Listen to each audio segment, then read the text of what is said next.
So, hi everyone. So, again, this is Ma'am Ellie. So, our topic for today is the structures of globalization. So, this will be the first part of our module 3. Okay? So, these are the learning outcomes. Okay? Then, of course, by the end of the module, you should be able to analyze the actors that facilitate in economic globalization, articulate stance of global economic integration, explain the role of international financial institution in the creation of global economy, and of course, the fourth is to comprehend the attributes and role of global economy and market integration. Okay, so first, before we proceed on our main topic, okay, you need to remember all this definition of terms that you are seeing right now in this module, okay? So we have here the market integration, okay? So again, our topic is structures, okay? So before we proceed to the definition of terms, when we say structures class, okay? When we say structure of globalization, all we know is that everything, okay, comes with different structures, okay? So when there is a process and when there is something that is inevitable, there should always be a structure in it. Okay? So therefore, when we discussed globalization, we are also trying to discuss the structure of globalization. So here in this particular module, we will try to figure out the different structures of globalization. Okay?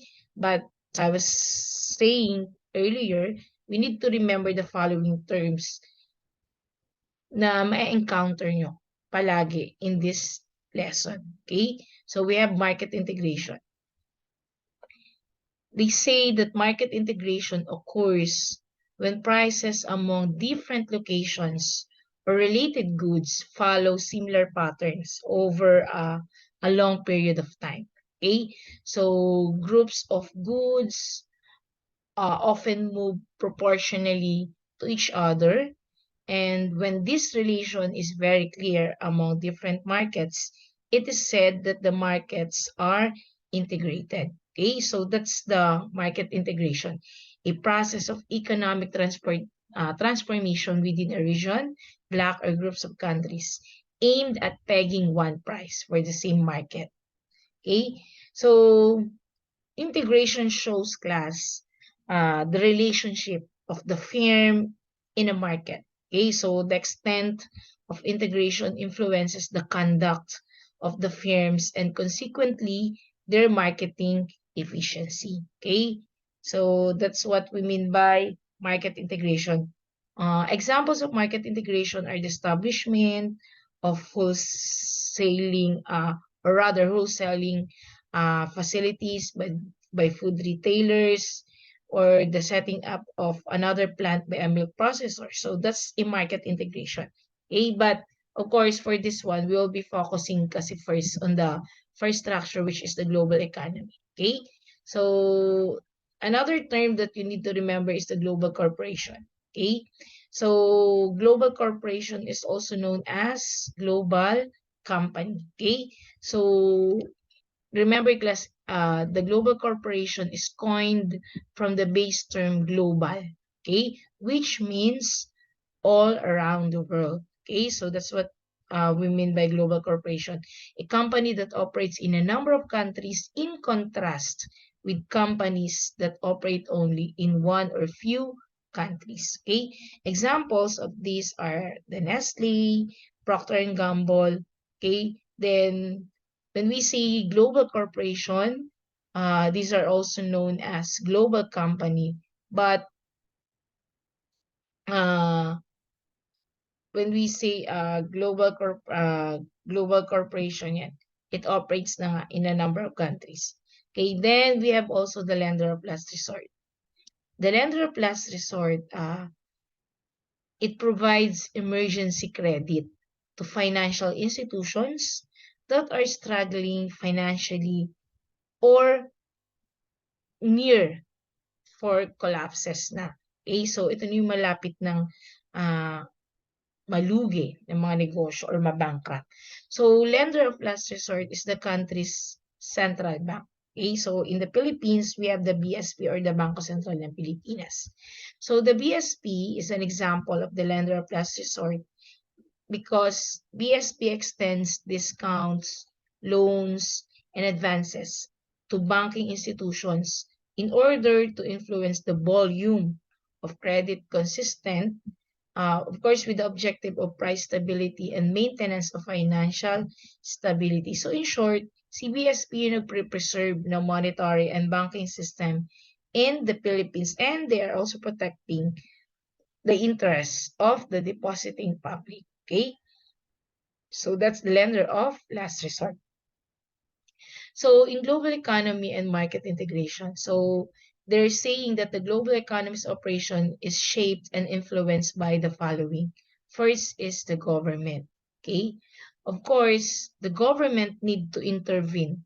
Okay, they will always intervene, and of course, when we say government, the function of it is that the government is the leading policy makers, and of course, not only that, they are also the implementers of globalization's tenets. So whatever happens, there will always be the government who will intervene. Okay?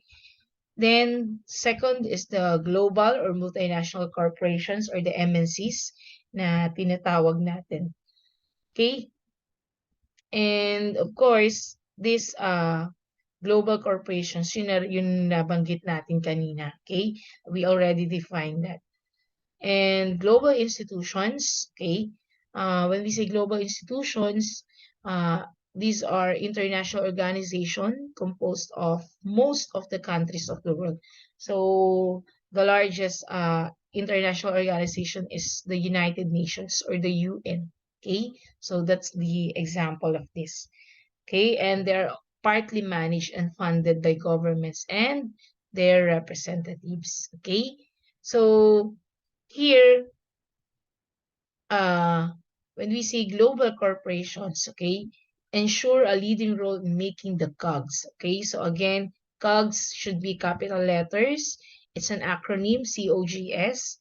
Okay, COGS means the cost of goods sold. So meaning, we are referring here the direct cost of producing the goods sold by a company. Okay, so in short, siya yung tinatawag din nating cost of sales or yung gastos mo sa pagbebenta. Okay, so that's what we mean by COGS or the COGS. Again, it should be written capital letters, COGS.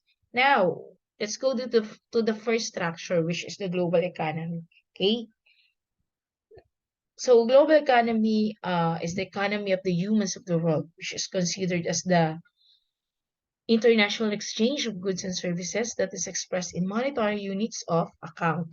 Okay, so global economy also refers to the interconnected worldwide economic activities that take place between multiple countries. Okay, so these economic activities can have either a positive or negative impact on the countries involved. Okay, now what's the importance of global economy? Okay, but of course, before we proceed on that, typical examples daw class of economic globalization are the global supply chains, now standard for the manufacture of many devices. So when we say global supply chains, it is the worldwide system, okay, that a business uses to produce products or services, okay? And remember, class, one of the benefits of a global supply chain is the lowered cost for businesses, okay? And of course, it usually involves people. Not only people, but of course, information, processes, or resources. And when it comes to production and handling or distribution of materials, or yung sinasabi nating logistics and finished products, also, they're providing a service to the customer. Okay? So, that's what we mean by global supply chains. Okay? So, sa management, global supply chain management, it refers naman to the distribution of commercial services and goods, through a transnational global network. Okay. Now, what's the importance of global economy? So, because of its size now, interconnectedness, developments in the US economy are bound to have important effects around the world. Okay? So remember, class, the US is the world's single largest economy, accounting for almost a quarter of global GDP or the gross domestic product. Okay? One-fifth of global foreign direct investment and more than a third of stock market capitalization. Okay? Palagi natin sinasabi, class, na US isa siya sa pinakamayamang bansa. And that's true. Okay? But, again, you need to remember that US is not the wealthiest country in the world. Okay? US is the most powerful country in the world, but not the wealthiest. Okay? US is also the most influential when it comes to economic activities of many countries. Okay? And US is also the most important export destination for one-fifth of countries around the world. Okay? Now let's talk about FDI, or the foreign direct investment. So when we say foreign direct investment, class, it is an investment made by a firm or an individual in one country into business interests located in another country. Okay? So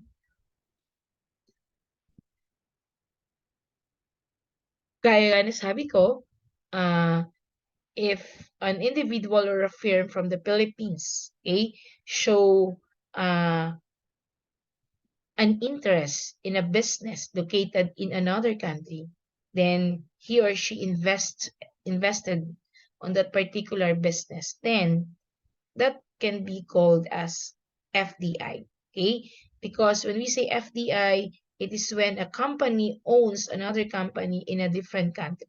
Okay? And of course, this is a big influence in the global economy. So these are the pros and cons.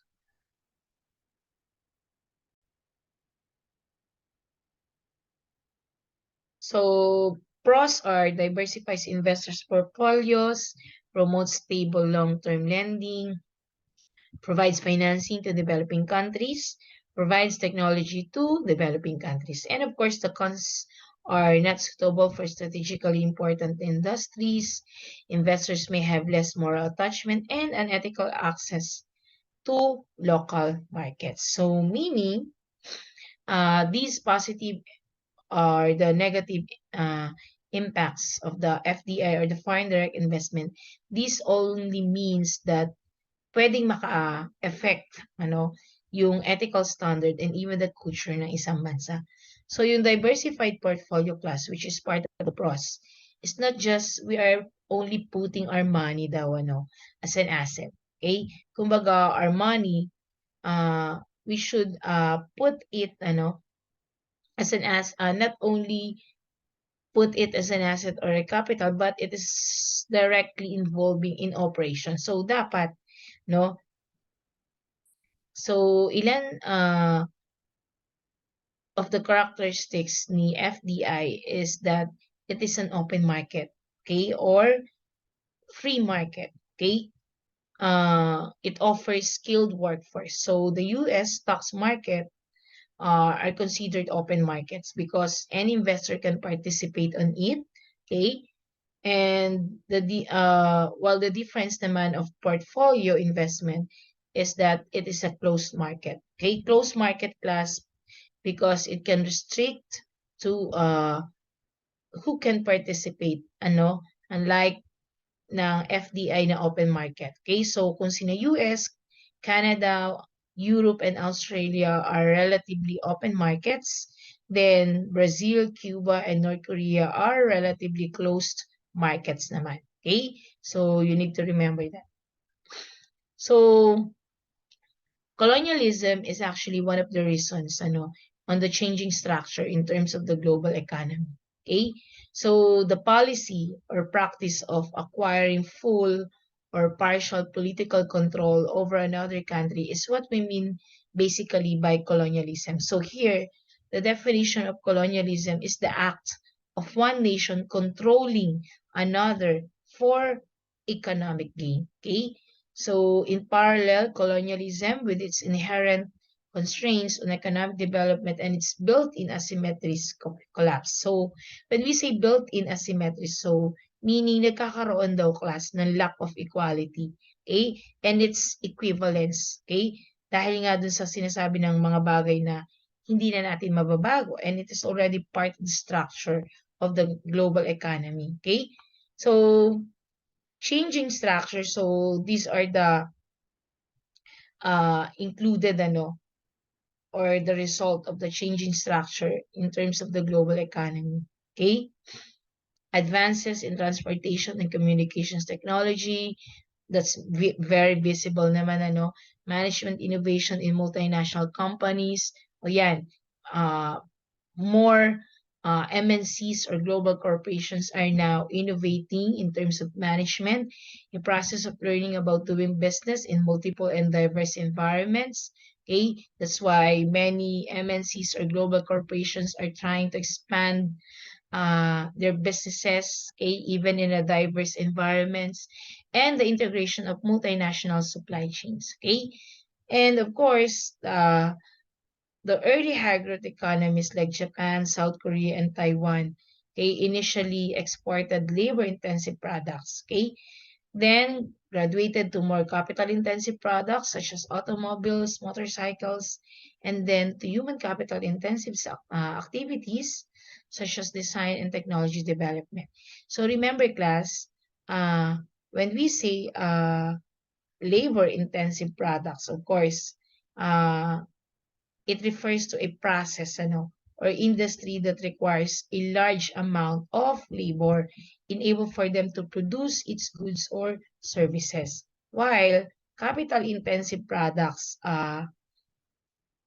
just like examples, wherein it includes automobile manufacturing, oil production, and refining, steel production, telecommunications, and transportation sectors. Okay, so examples of them are the railways and even airlines. Okay, so meaning here more capital were being used, or large amount of capital was being invested. Okay, so that's the definition of the capital intensive. Then we have also what we call the human capital intensive. The human capital intensive, okay, is an intangible asset class.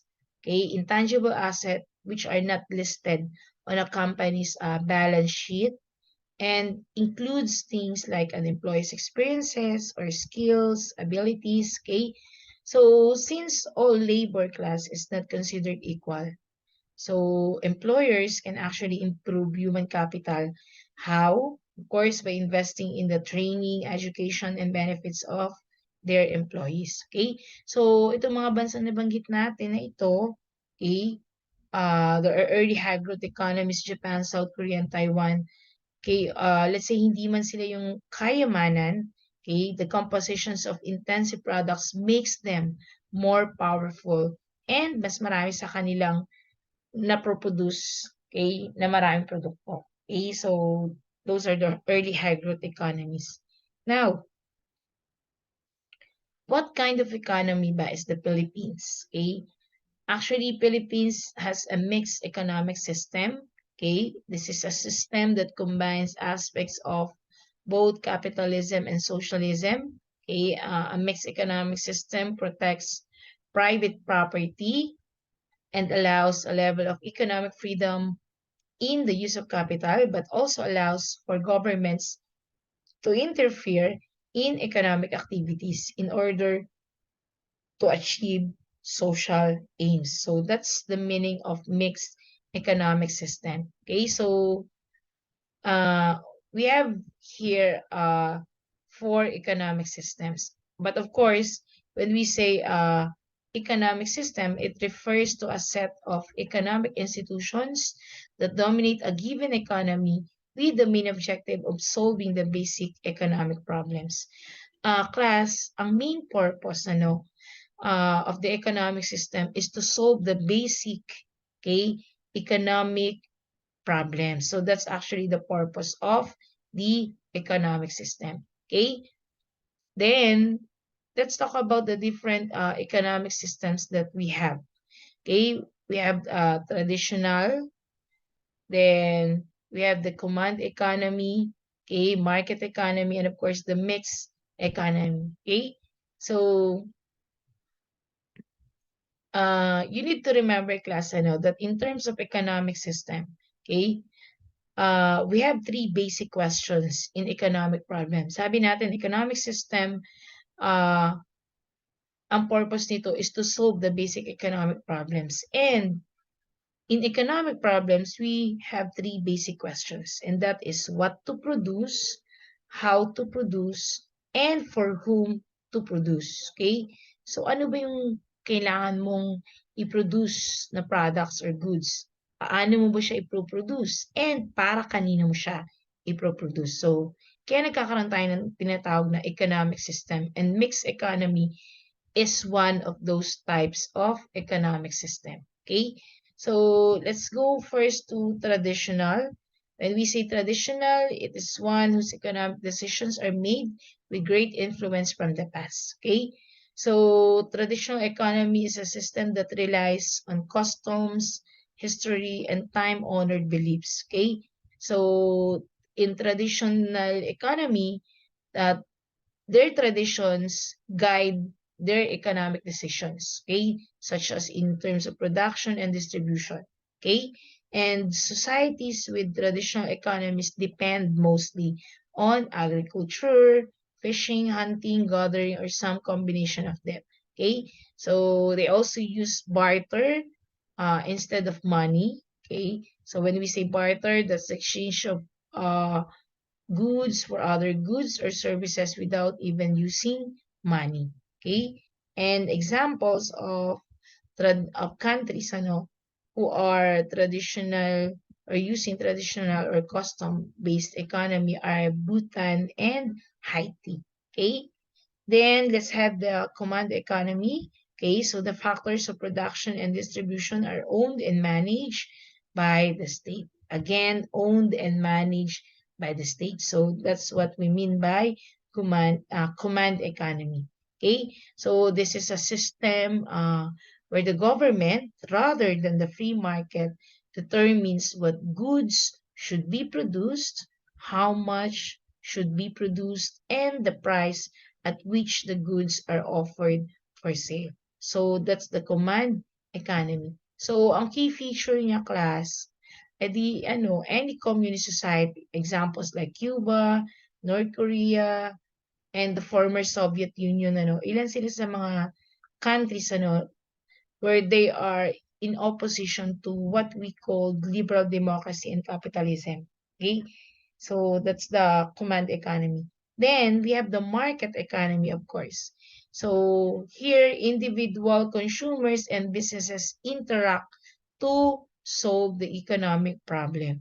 So a market economy, class, is an economic system in which economic decisions and the pricing of goods and services are being guided by the interactions of a country's individual citizens and businesses. Okay? So, a market economy gives entrepreneurs the freedom to pursue profit by creating outputs that are more valuable than the inputs they use up. Okay? And the Philippines is actually a good example also of market economy. Okay? Then, of course, we also have the mixed economy. Okay? Gaya na sabi natin, certain country can have two or more types of economy. Okay?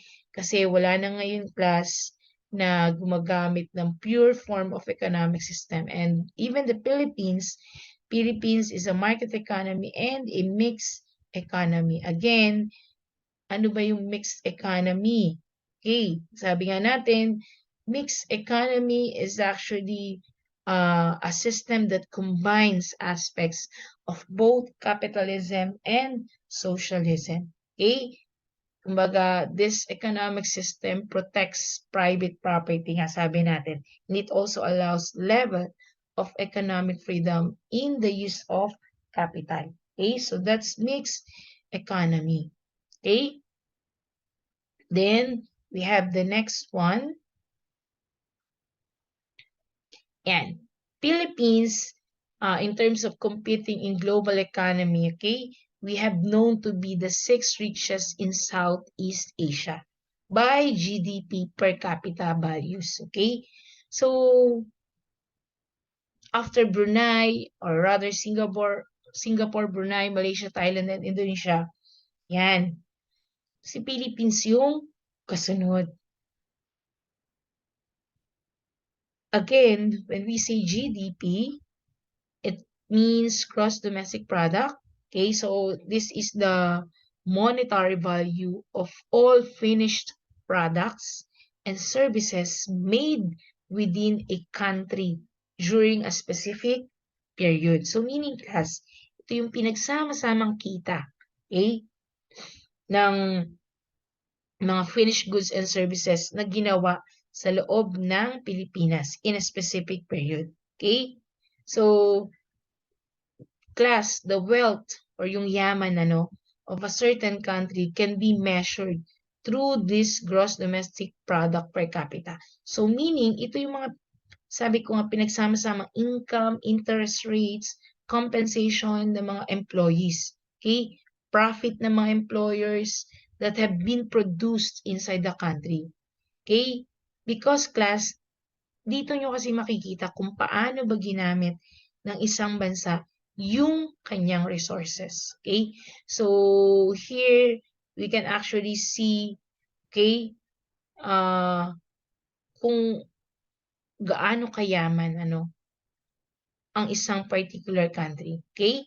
Then, of course, yung isa, yung tinatawag natin the GNP or the Gross National Product, it is the total value naman of all finished goods and services produced by a country's citizens in a given financial year, irrespective of their location. So, ito yung kinita naman daw ng business or individuals sa labas ng Pilipinas.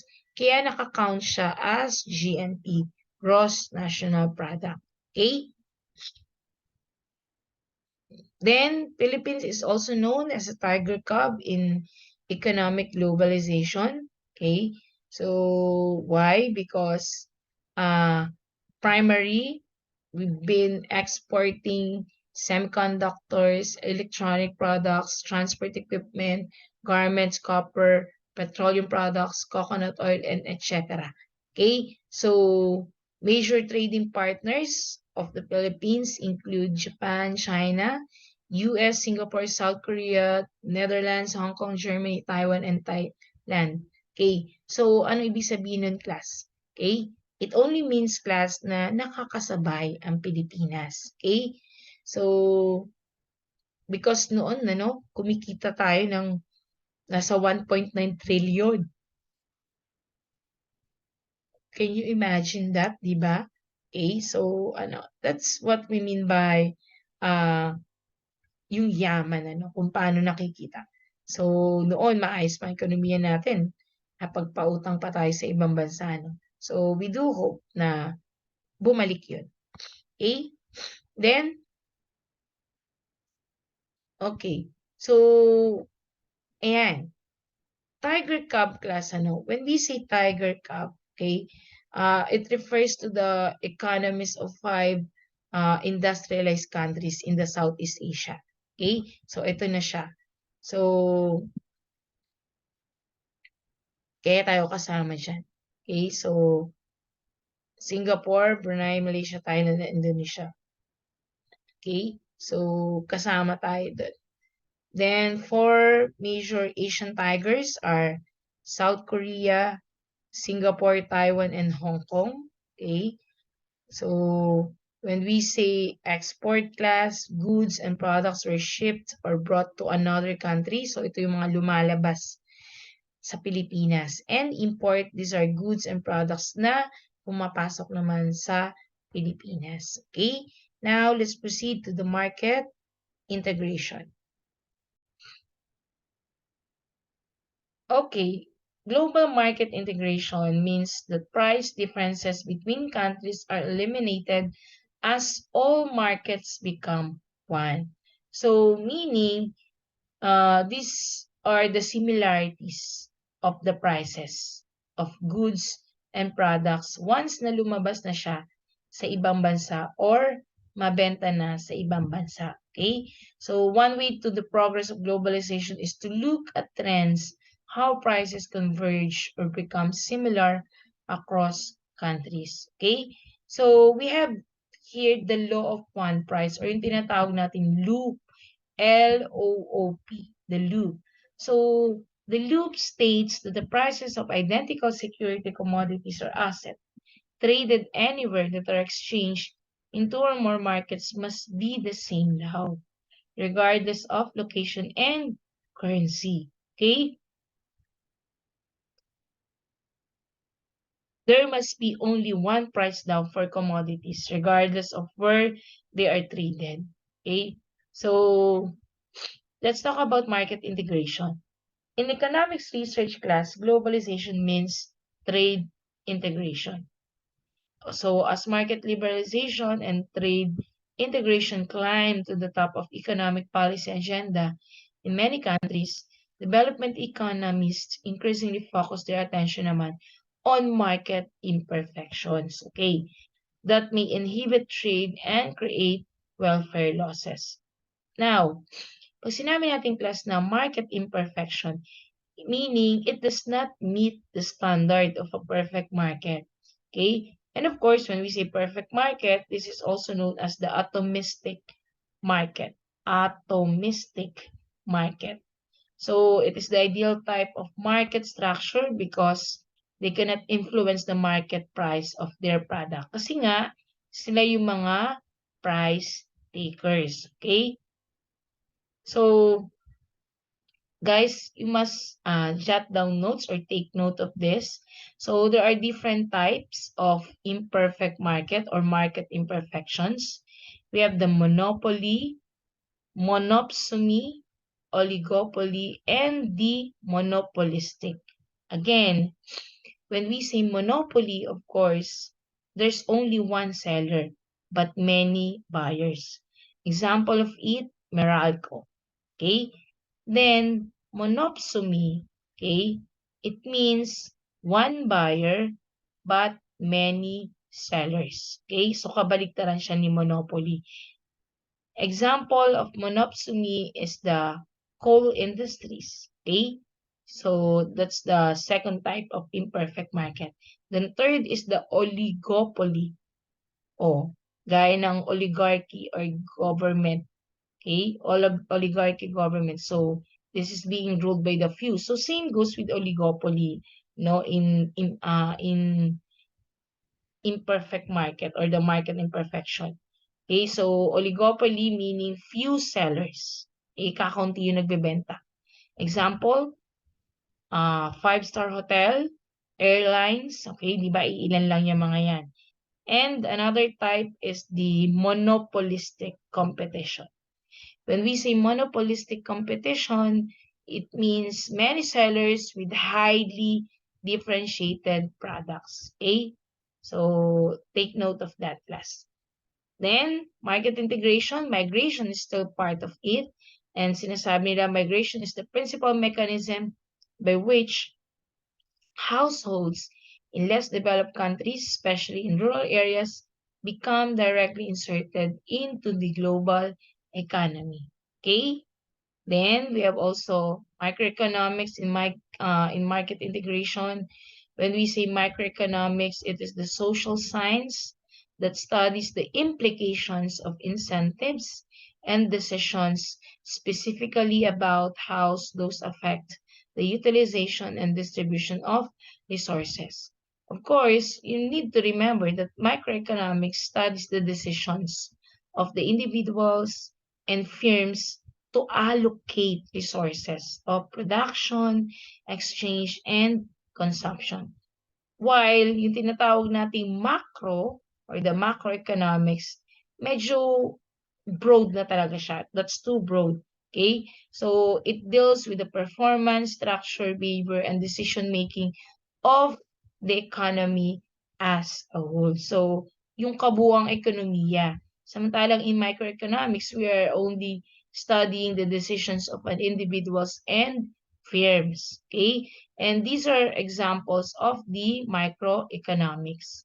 Okay? So, we have the microeconomics demand. Okay. So, how demand for goods is influenced by income. Okay. So, when we say class demand, this is the schedule of various quantities of goods and services which buyers are willing and able to purchase. So, ano ba yung mga gustong bilhin ng tao? Ano yung demand nila? Ano yung gusto nila na nandun sa merkado? Okay? So, meaning demand is the consumer's desire to purchase goods and services. Okay? And their willingness to pay a price for a specific goods or services. Diba? Remember, kaya bumibili ang consumers, meaning kapag may kakayahang bumili ang consumers, there is a demand. Ibig sabihin, maraming gumugustong bumili ng isang certain products. And that's demand. Now, we have the law of demand. Okay? And it states that as the price increases, the quantity demanded decreases. And as the price decreases, the quantity demanded increases. So, sa law of demand class, it states that people will buy more, okay, at lower prices. And people will buy less at higher prices if other things remaining the same. Okay? So, that's the essence of the law of demand. Kumbaga, as the price increases, sabi nga, the quantity demanded decreases or vice versa. Okay? Inversely proportional. Sa pagtaas ng presyo, bababa yung quality ng demanded or yung volume ng bilihin. Okay? The quantity demanded. So, kapag supply naman, okay, sabi nga natin, when we say supply class, so seller are willing, okay, which seller are willing and able to sell.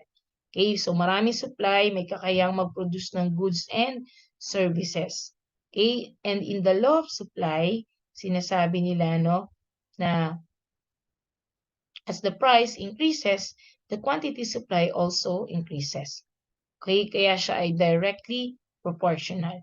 So, remember, sa demand, magkabaliktad. Sa supply, palagi siyang the same. Okay? Now, let's have the prices.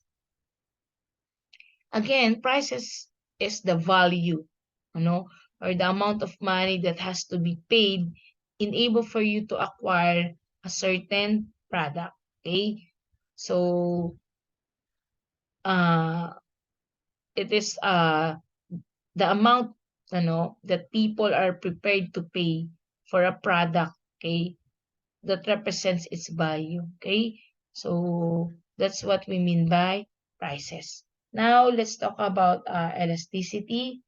So when we say elasticity, elasticity is how supply and demand reacts to change. So class in business and in economics, ang elasticity, it refers to the degree, to which individuals or consumers or producers change their demand or the amount supplied in response to price or income changes. Okay? So, for example, yung price ni coffee, biglang tumaas ang price. Siyempre si customer, what he will do is that he will look for a substitute, okay, para dun sa coffee na yun. So, instead na bumili ng coffee, yan, hindi na lang magko-coffee muna. Pwedeng tea or Milo muna. Okay? So, that's what we mean by elasticity. Okay? So, ito yung nagiging reaction natin as customers. So, the reaction in changes affecting the demand and supply. So, That's what we mean by elasticity. Now, opportunity cost. The trade-offs that individuals and firms make to manage constrained resources such as time, money, capital, and land. So, you need to remember, class, opportunity costs represent potential benefits. An individual, investor, or business misses out on when choosing one alternative over another. So, scarcity is actually the result. So, kasi yung opportunity cost, that's the value of the choice eh.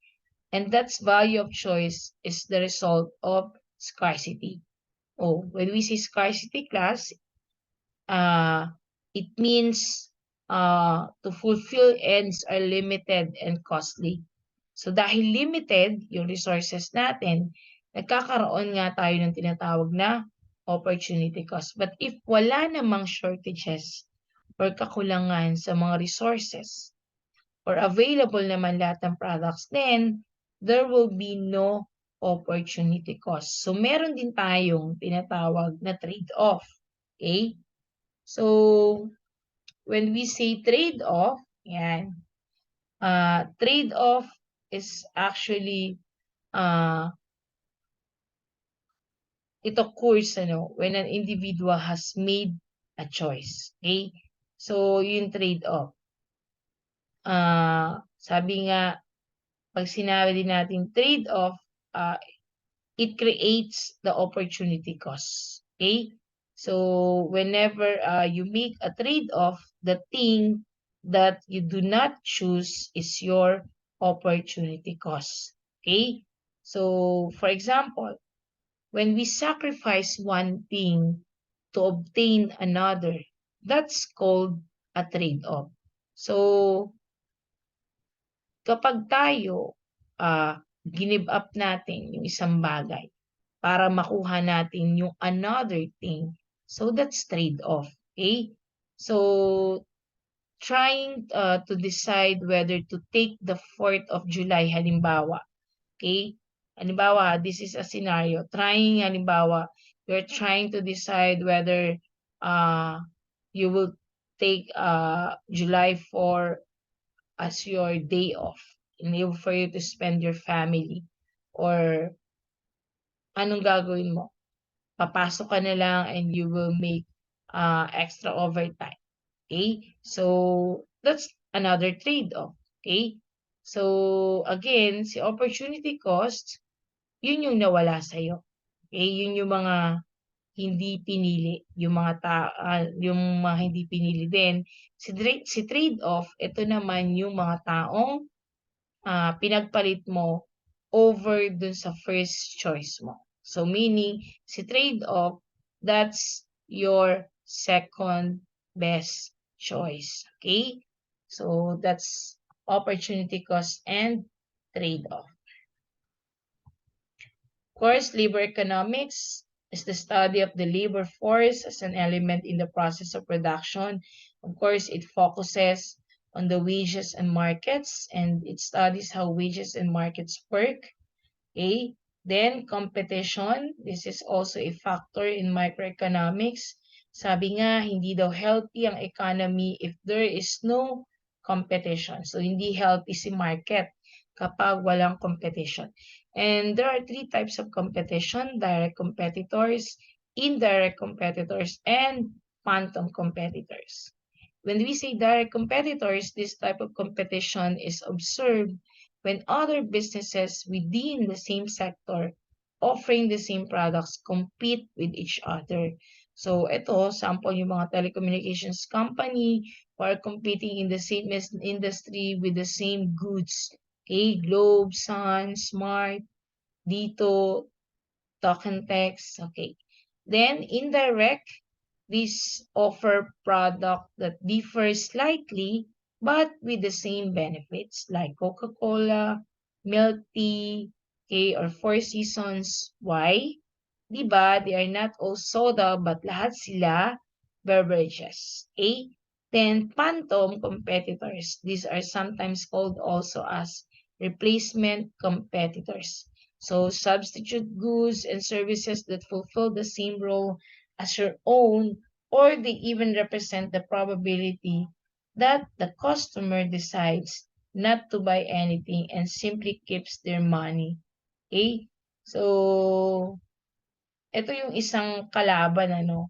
So, instead of buying your service or your product customer, uh, or rather, instead of buying services or your product, si customer, they just choose, ano, to purchase something else or altogether.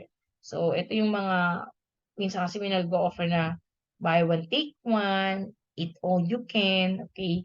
So, yun, instead of buying your service or your product, yun, mas pinili ni customer doon sa isa na mag-purchase kasi that's something ano where you can see it na lahat. Okay? So again, direct, same sector and same product. Okay? Then indirect, same sector, different product. Phantom, different sector altogether. Okay? Then, competitive advantage. Competitive advantage refers to factors that allow a company to produce goods or services better or more cheaply than its rivals. Okay? So, it makes your business product unique through price, product, customer experience. Okay? So, price, siguro naman, you already know na the price, ano. So, in terms of price, dapat hindi siya nalalayo. Okay? Sa price ng competitors mo. And of course, product comprises the quality, the features, and uniqueness. Customer experience, it's how you satisfied your customer. Okay? Then, we have the microeconomics consumer choice. So, this is how people decide naman ano, to spend their money based on their individual preferences and budget constraints. So these are the two factors that influence a person's consumption choice. First is the income. Of course, we buy products depending ano sa income natin or sa income ng tao. Then price of the goods, even if mahal siya, but still you have your money and you have your work. So meaning, kahit masya, you can actually buy it. Okay? So these are the two factors. Then, consumer confidence. So consumer confidence is the degree to which people feel confident ano, about how well the economy is doing, which influences how much money they are willing to spend. Okay? Just like during the pandemic. Okay? And of course, the business confidence. Business confidence, how producer expectations for the future influence hiring, capital investment, and supply. So meaning, this is the degree, on how you can actually produce in the future, So, meaning even hiring of the employees dahil may pampasweldo ka ba? Baka naman hire ka lang ng hire, tapos wala ka namang pang-compensate sa iyong mga employees. Okay? So, I think that's the end of Module 3. Then, I'll see you on our next face-to-face session. Thank you, everyone.